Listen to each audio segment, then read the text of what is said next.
Hi everyone, this is For the Love of Comics and a very warm welcome to new and returning viewers alike. In this episode, I'd like to talk about not just what is one of my favorite comics of all time, but also a comic that I almost never hear anyone ever talk about. I first read this comic back in 2012, although it was already a decade or more older by then. At that time, I was in the throes of reading one masterpiece indie comic after another. I returned to seriously reading comics a few years before that, around 2005 or 2006.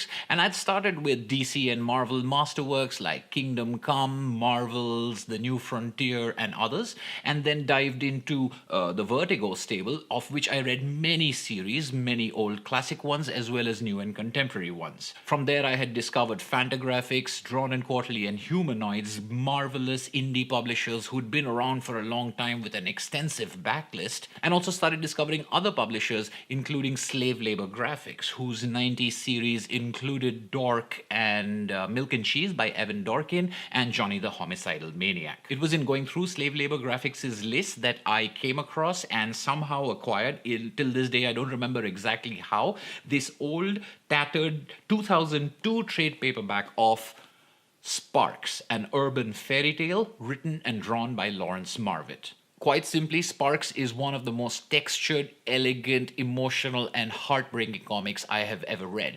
And I felt this way in 2012 when, in the previous few years, I had read books like Fun Home by Alison Bechdel, Epileptic by David B., Asterios Polyp by David Mazzucchelli, and Blankets and Habibi by Craig Thompson. And I found that this book affected me as powerfully as those books did. All of those books had illustrated just how complex and rich and nuanced stories comics could tell, and I found this to be right up there with them. But in other ways, it is unlike any of them. Sparks is subtitled An Urban Fairytale, and this title is not just pretty dressing. The story is framed and narrated as an old-fashioned fairy tale and contains key magical elements. But it contrasts this with a grey and sad world full of painful realities. Our central character is Jo, a young tomboy garage mechanic, a sweet and awkward girl who has problems at home and problems with social interactions and feels lost and alone.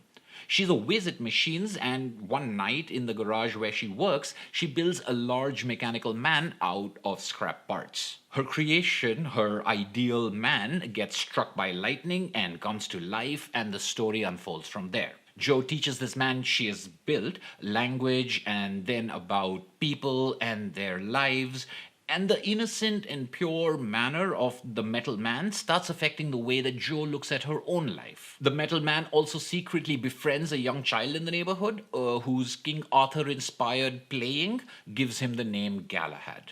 That's the fairy tale part. But Jo's life doesn't change magically, and her new companion doesn't suddenly make everything wonderful. Life continues to be painful and untidy. Jo's past and mental health get more illuminated for us, the readers, and the cruelty of the world around her, including that of so-called friends and possible romantic interests, are all simply, honestly, and heartbreakingly presented. The art at first seems very simple, almost like cutout shapes.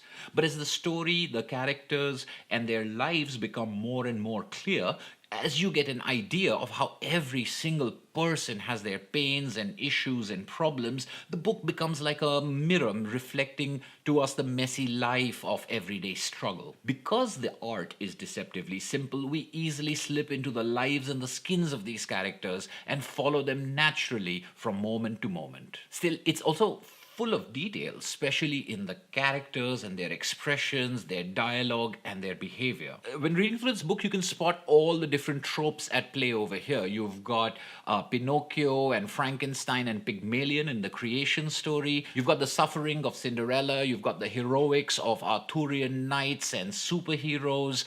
You've also got touches of everything from E.T. to How to Train Your Dragon, the Iron Giant, Short Circuit, all in this book. But Sparks is the classic example of the whole being larger than the sum of its parts. Lawrence Marvit tells a very personal story, and one where the hero isn't the mechanical man, the way we would expect. It is instead the flawed and damaged and tortured Jo who finds meaning and resolve and strength in spite of everything being terrible around her. And that is why this story, which has some dark moments and grapples with some serious ideas about identity and loneliness and living in your own skin is such a magical work. It's difficult to do fairy tales. Very often you end up with something that's sweet and jokey or cloying, or you go in the opposite direction and end up with something that's dark and violent and subversive. Sparks takes a very different approach. It is sweet and funny and honest and unflinching, not by switching from one to the other, but all at the same time. It's an incredible balance to strike. When I compare it to books like Blankets or Fun Home, I'm not exaggerating. Sparks deals with family, loss, abuse, neglect, heartbreak, and even deals with some interesting and difficult questions like, is it possible to have love without physical intimacy? And it does all of this through the story of this girl and her homemade living robot.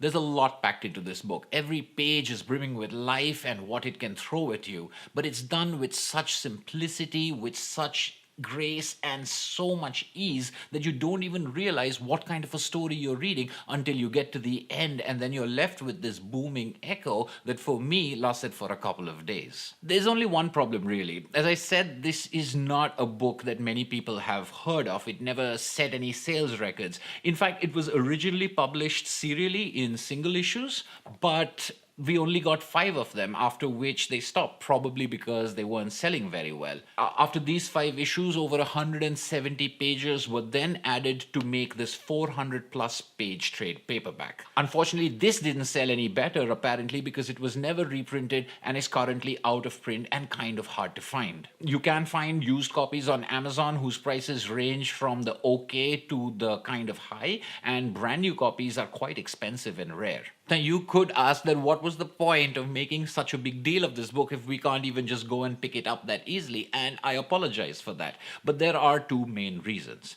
Reason 1 is that it's still worth it. This is a great book. If you pick this up, I seriously doubt that you would be disappointed. You might even be bowled over by it the way I was, which is always worth it. And 2, because you never know. I've had praise for an author or a book stick in my head and be filed away somewhere until I was scanning some bookstore's shelves or some used listings or looking at what someone had to offer. If that could happen to you, file away Sparks by Lawrence Marvit. If you ever run across this gem of a book, I highly recommend you pick it up. I hope you enjoyed this quick chat about one of my unsung loves, and I'd love to know which comics you think are the best ones I've never heard of. Leave your questions and comments below. Thank you for watching. As always, this has been truly for the love of comics, and I'll see you in the next video.